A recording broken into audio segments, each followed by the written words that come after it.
Баршаңызға сәлем достар. Бүгін біз сіздермен өте дәмді ет қосылған фунчоза салатын бірге дайындаймыз. Каналдан алыстамай видеоны соңына дейін көріңіздер. Бізге қажетті ең алдымен ет. Менде осындай кесек ет. Қажет емес шандыр жерлерін осылай алып тастаймыз және етімізді видеодағыдай осындай жіңішке бөліктерге бөліп аламыз. Мендегі сиыр еті. Енді етімізді қызып тұрған майымызға салып, жақсылап араластырып қуырамыз.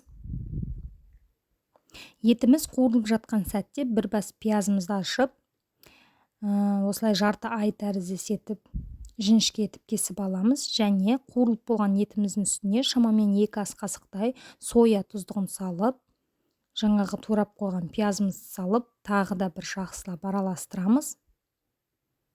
Пиязымыз әбден қуырылған соң үстіне шамамен 1 кесеге жақын су құйып, етімізді баяу отта піскенше ұстаймыз.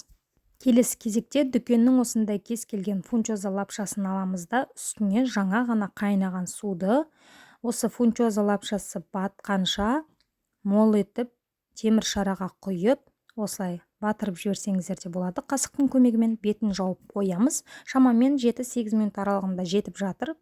Енді кезекте көкөністерімізді дайындаймыз. Бір сәбізімізді үлкенірегін алып, үкіштің көзінен, корейский салатына арналған көзінен өткізіп аламыз.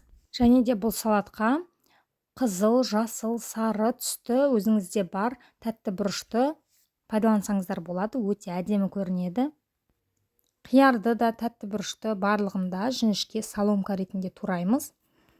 Енді пісіп қалған етіміздің үстіне жаңағы сәбізді, тәтті бұрышты барлығын салып, жақсылап араластырып, шамамен 5 минут қана бірге қуырамыз.